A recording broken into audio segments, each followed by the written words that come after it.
Olá, estamos aqui na nossa segunda mensagem sobre o capítulo 8 da carta que mudou o mundo, a Epístola aos Romanos. Nossa mensagem de número 38 sobre essa carta fantástica. Sobre esse capítulo 8, que é considerado um dos capítulos mais queridos das Escrituras Sagradas. Um capítulo que detalha a ação do Espírito Santo em nós. E hoje eu vou ler de novo o primeiro verso, vou até o verso 5, vamos juntos. Romanos 8 fala assim: portanto, agora já não há mais condenação para aqueles que estão em Cristo Jesus, porque por meio de Cristo Jesus, a lei do Espírito de vida me libertou da lei do pecado e da morte. Porque aquilo que a lei fora incapaz de fazer, por estar enfraquecida pela carne, Deus o fez, enviando seu próprio Filho, à semelhança do homem pecador, como oferta pelo pecado. E assim condenou o pecado na carne, a fim de que as justas exigências da lei fossem plenamente satisfeitas em nós, que não vivemos segundo a carne, mas segundo o Espírito. Os que vivem segundo a carne têm suas mentes voltadas para o que a carne deseja, mas os que vivem de acordo com o Espírito têm suas mentes voltadas para o que o Espírito deseja. Título dessa mensagem: Catasarx versus Catapneuma. Parece até um jogo de dois times japoneses, mas não, são duas palavras gregas, que tem muito a ver com o versículo 5 que nós estamos vendo aqui. Né? Catasarx é segunda carne. Kata significa segundo. Sarx significa carne. Catapneuma, segundo o Espírito. Que tem tudo a ver com esse verso 5. Que tem tudo a ver com esses 5 versos fantásticos. Nós estamos diante da declaração mais estupenda da Bíblia, né? Mais estupenda. Agora já não há mais condenação para aqueles que estão em Cristo Jesus. E termina lá no capítulo 8, termina também com outra declaração estupenda: nada pode nos separar do amor de Deus que está em Cristo Jesus.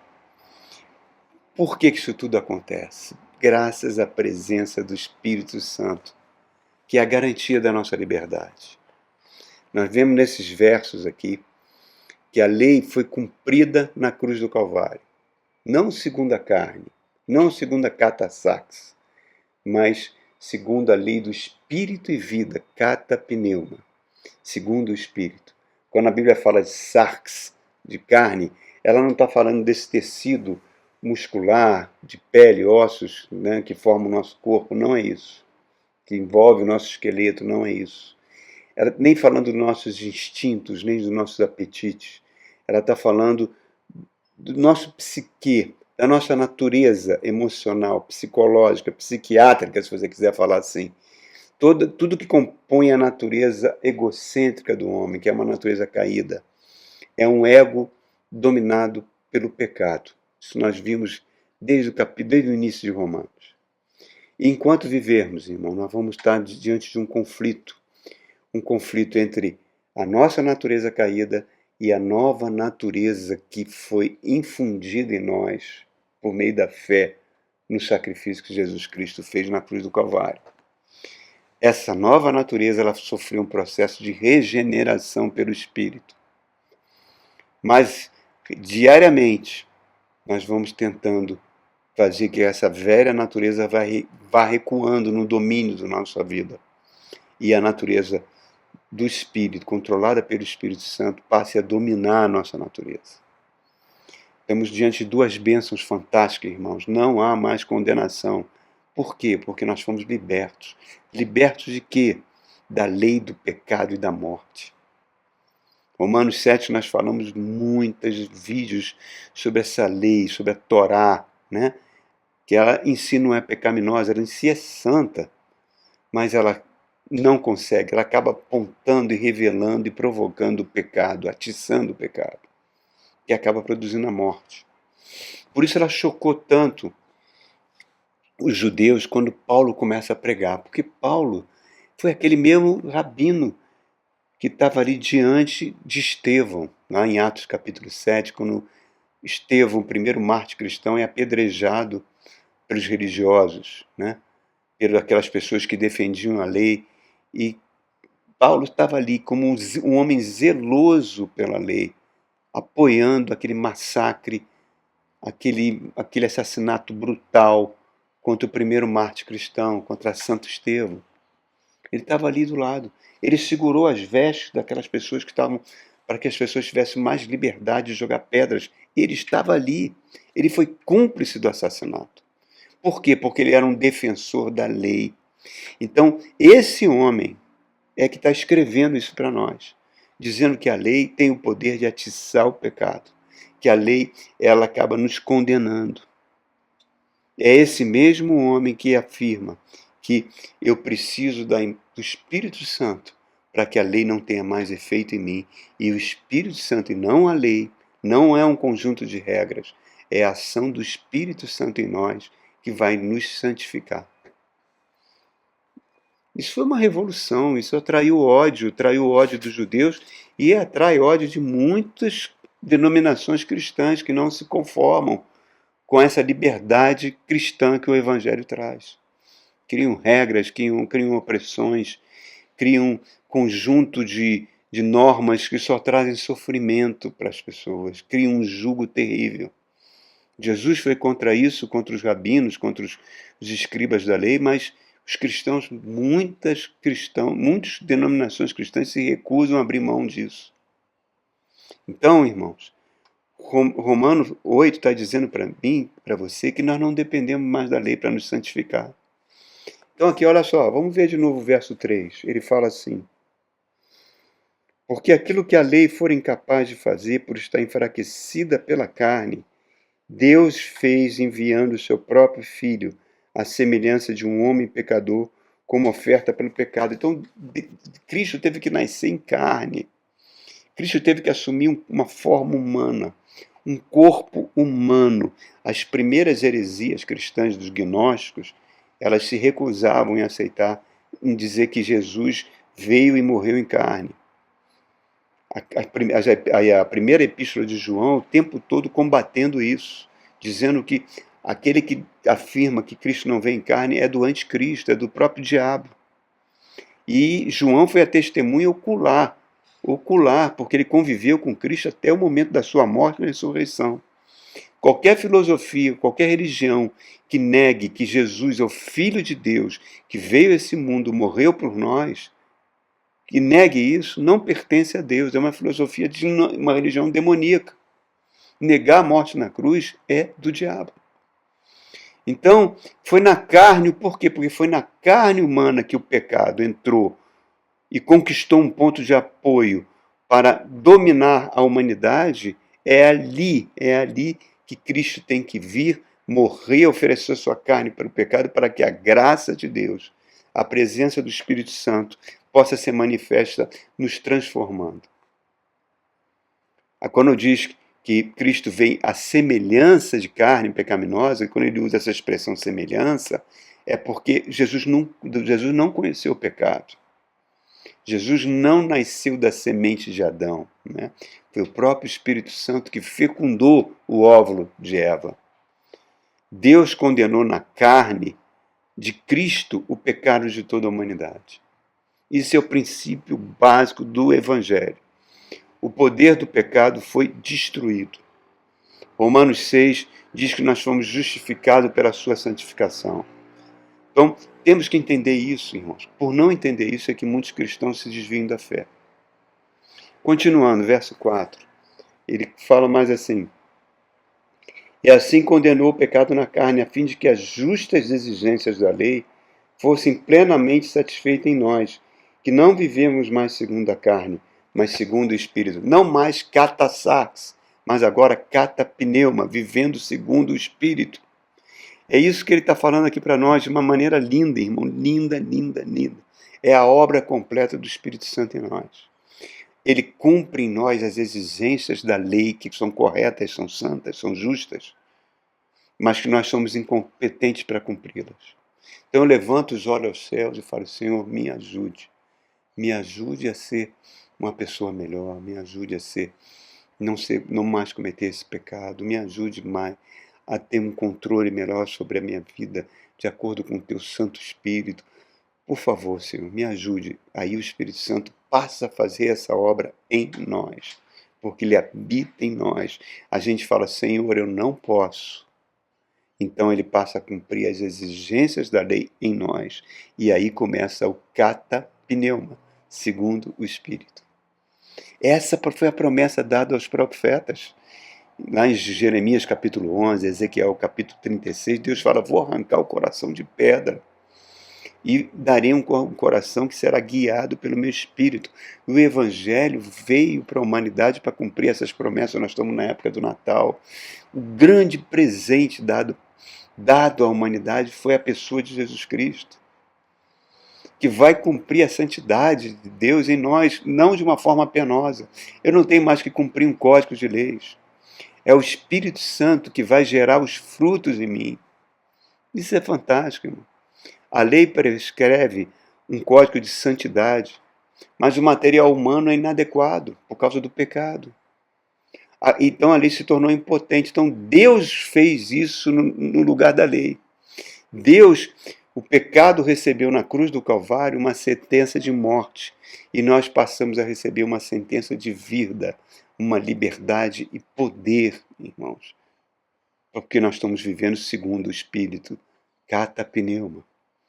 Então esse verso 4, ele é de uma beleza fantástica, para que a gente compreenda o que é a santidade do cristão, porque é um conceito extremamente deturpado, tanto pela tradição católica, por muita tradição protestante, que tenta colocar um conjunto de regras, de normas, que você fica horrorizado. Então, repara só, irmãos, santificado nada mais é do que ser separado para Deus.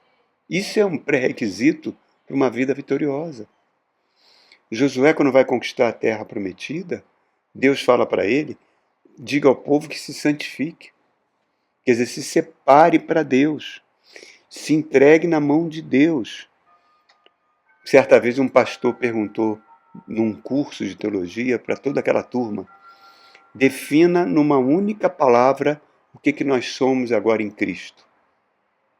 Vários falaram várias coisas, só um acertou. E esse falou, eu agora sou santo. É exatamente isso. Você é santo, eu sou santo. Quando ele escreve a carta aos Efésios, ele fala aos santos da igreja que se reúne em Éfeso. Porque é exatamente isso que nós somos, irmãos. Nós fomos separados para Deus. Você é o santo da sua igreja. Eu sou o santo da Igreja Batista Palavra da Graça. Porque nós fomos separados para Deus. Sem isso, irmão, a vida fica muito difícil. Sem santidade, nós nunca vamos ver a Deus. Por isso que você vê tanta carnalidade no meio cristão. Carnalidade que beira a uma completa ignorância das Escrituras Sagradas.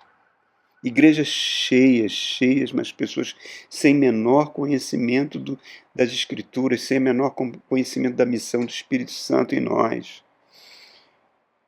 Crentes que vivem segundo Catasarque, segundo a carne, sem ação do Espírito Santo. Um exemplo recente foi isso, aquele pastor do Rio de Janeiro, televisivo, que convocou um jejum nacional para evitar que um determinado político assumisse o Supremo Tribunal Federal, fosse indicado como juiz. O que isso tem a ver, irmãos? Isso é de uma ignorância completa. Porque o que ele deveria ter convocado um jejum era para que o Espírito Santo usasse esse homem como instrumento dele. Porque o ser humano que entrar ali vai ser tão falho e pecaminoso como qualquer um. O mundo é governado por pessoas caídas e pecaminosas, como nós éramos. Agora a graça de Deus nos alcançou. Então o que a gente tem? Convoque então um jejum da sua igreja. Para quê? Para que aquele homem que vai ser eleito pelo parlamento, como juiz da Suprema Corte, seja um instrumento de Deus. Essa seria a motivação correta. Essa seria a motivação correta. Então, o que acontece? As pessoas estão se afastando do Evangelho. e estão se tornando de esquerda, de direita, de centro, permitindo que a vida política dite como deve ser a sua vida com Deus, meu irmão. É realmente uma loucura isso. Irmãos, a base moral da lei, ela não foi abolida, mas nós iremos cumpri-la por meio da ação do Espírito Santo. E o que o Espírito Santo vai fazer? Vai transformar a gente em pessoas santas, cada vez mais parecidas com Cristo. A lei é muito importante para Deus, tanto é importante que ele enviou o seu próprio Filho para morrer por ela, para que os preceitos da lei fossem cumpridos em nós. Cata pneuma, quer dizer, segundo o Espírito, tem que prevalecer em nós. Para isso, eu preciso de duas ações do Espírito Santo em mim, para provocar essa santidade: regeneração e renovação. São duas ações espirituais completamente diferentes. A regeneração foi o que aconteceu. O Espírito Santo agora veio, o meu espírito estava morto, foi regenerado, passou a viver, passou a se conectar com o Espírito Santo. Eu nasci de novo. Eu virei um bebê na fé. Exatamente isso, um bebê na fé. Por isso que eu preciso da palavra de Deus, para que eu cresça, para que eu me alimente, né? A renovação é esse processo de santificação que o Espírito Santo vai fazendo em nós. O bebê é dependente dos outros, ele nasce nuzinho, sem condições de se autossustentar, se autoalimentar. É a mesma coisa com a gente. Nós somos um bebê na fé, nós precisamos ir à igreja, precisamos ouvir a palavra, que é o alimento para o meu crescimento, para que o catapneuma passe a viver em mim, segundo o Espírito. Eu vou sofrer um processo de reeducação, é exatamente isso, para ser um tipo de gente cada vez mais parecido com Jesus. A renovação é diferente.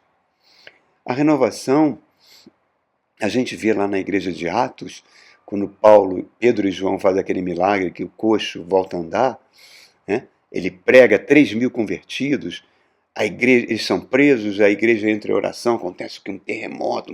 Por quê? Porque a igreja estava totalmente ligada em Cristo, ligada em Deus, buscando a presença de Deus, se renovando todo dia, e o poder do Evangelho, o poder do Cristo, o poder do Espírito Santo estava presente na igreja.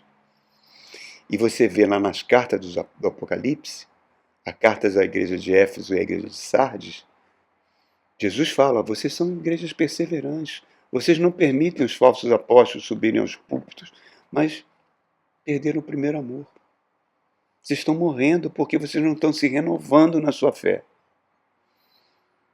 Fazendo uma analogia, o nosso corpo físico tem células, que são pequenas fábricas. Fábricas de cabelo, fábrica de ossos, de sangue. Cada vez que a gente toma banho, a medicina diz que a gente elimina 100.000 células mortas.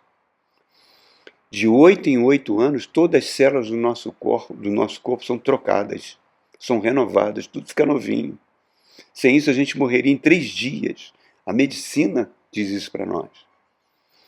Agora, essa renovação, a renovação espiritual de buscar Deus, a gente vai passar por altos e baixos, a gente vai pecar, a gente vai entristecer o coração de Deus, e o Espírito Santo sabe disso, e não vai imputar dolo por causa disso. Mas eu preciso buscar a presença de Deus, ter experiências com Deus. Muitas vezes essas experiências vêm por momentos de dor. Vêm. Mas elas são até benéficas, irmãos. Porque elas vão nos aproximando de Deus para que a gente receba aquilo que está precisando. Certa vez eu fiz um curso na Inglaterra, fiquei alguns meses e convivi com oficiais militares de outras forças armadas de alguns países. E no fim de semana nós fomos numa cidade da Inglaterra e eu dividi um quarto de hotel com um oficial do Catar, que era muçulmano. E ele levava um tapetinho de oração. E 7 vezes por dia ele se dobrava os joelhos e buscava a presença de Alá. Buscando a presença de Deus para quê? Para se sentir renovado. Eu perguntei isso para ele. Ele falou: eu me sinto renovado toda vez que eu me ajoelho e busco a presença de Deus. Aquilo foi uma lição profunda, irmãos, porque como cristãos nós não fazemos isso. Nós não buscamos essa renovação que é tão fundamental. Fundamental muitas vezes a gente colocar nosso rosto no chão, clamar a Deus, porque nós convivemos num mundo ainda com muitas pessoas que têm resistência ao Evangelho, que precisam desesperadamente de Deus, e Deus quer nos usar para isso. Nós temos tantos maus exemplos, né, que nós vemos aí de líderes cristãos, problemas relacionados a dinheiro, com dízimo, com envolvimento com política, com bancada evangélica, com propinas, oração por propina, escândalo de ambulância, escândalo de barra de ouro, de quilo de ouro, escândalos durante as vacinas, de reverendos que fundavam institutos falsos apenas para... Em suma, foram tantos, irmãos, e continuam tendo tantos. E vai ter muitos até a volta de Cristo.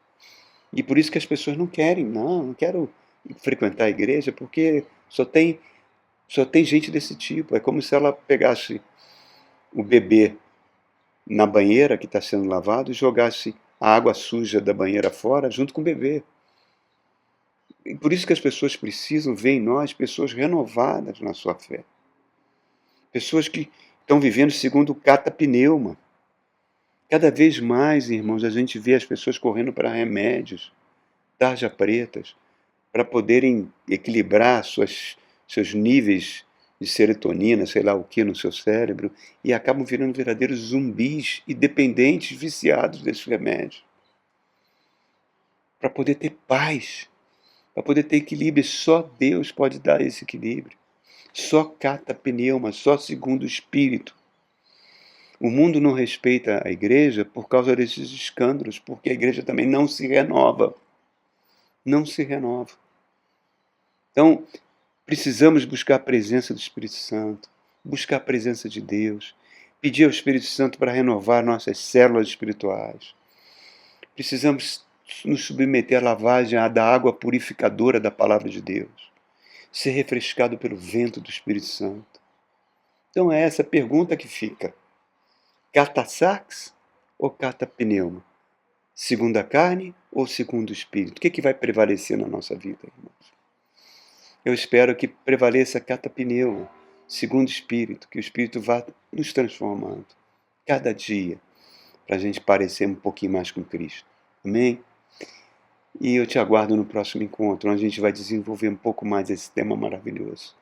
Que Deus abençoe a sua vida. Fique na paz do Senhor. Amém? Até o nosso próximo encontro.